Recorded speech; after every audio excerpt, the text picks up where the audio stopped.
Manasri seeds వాళ్ళది MS దానా దానా ఆహా ఎంత ఎంత బాగున్నాయో చూడు బిడ్డ మరి. అరే గొలుసు కూడా మంచిగా ఇడుతుంది కానీ గింజలు కూడా మంచిగా ఉన్నాయి. మంచిగా అధిక దిగుబడి వచ్చేటట్టుంది కదా అనే. ఇది లోకల్ సీడ్ అన్నట్టు కదా. ఎకరానే 50 బస్తాలు, 40 గుంటలకు 50 బస్తాలు తీసుడు అంటే మామూలు విషయం కాదు అమ్మా. చూసారు కదా మా పెద్దనాన్న వాళ్ళు పెట్టిన వరి విత్తనం గురించి అయితే. ఇది మాత్రం మనశ్రీ సీడ్స్ వారి ఎంఎస్ దానా దొడ్డు రకం వరి విత్తనం. ఇప్పుడు నేను ఎందుకు చెప్తున్నా అంటే రైతే దేశానికి వెన్నుముక అంటారు కదా. రైతన్న బాగుంటేనే దేశం బాగుంటుంది. కాబట్టి రైతన్న బాగుండాలంటే పంట మంచిగా పండాలి.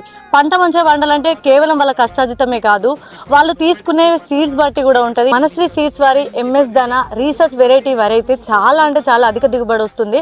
ఎకరానికి 35 క్వింటాల వడ్లు అయితే సేల్ చేయడం జరుగుతుంది. అన్నలు మరొకసారి గుర్తుపెట్టుకోండి, మనం ఎంత కష్టపడ్డా సీడ్ బాగుండాలి. సీడ్ బాగుండాలంటే ఎంఎస్ దానా వారి సీడ్స్నే వాడండి. నేను కూడా చాలా టైమ్స్ చూసాను, ఇక రైతుల అభిప్రాయాలు కూడా తెలుసుకున్నాను. ఇది మంచి దిగుబడి వస్తుందని చెప్పారు. ఇది మీకు చాలా యూస్ఫుల్ అవుతుందని చెప్పేసి అయితే నేను ఈ వీడియో మీ ముందుకు తీసుకొస్తున్నా. ఇప్పటి వరకు మీరు ఎన్ని పంటలు వేసిరో ఏమో, ఎంత దిగుబడి వచ్చిందో తెలియదు కానీ ఇక ముందు అయితే ఎంఎస్ దానా సీడ్స్ అయితే వాడండి. మనశ్రీ సీడ్స్ వారి ఎంఎస్ దానా మరొకసారి చెప్తున్నా. అధిక దిగుబడితో మీరందరూ హ్యాపీ ఉండాలి. మీరు హ్యాపీ ఉంటేనే మేము హ్యాపీ ఉంటాం. Thank you.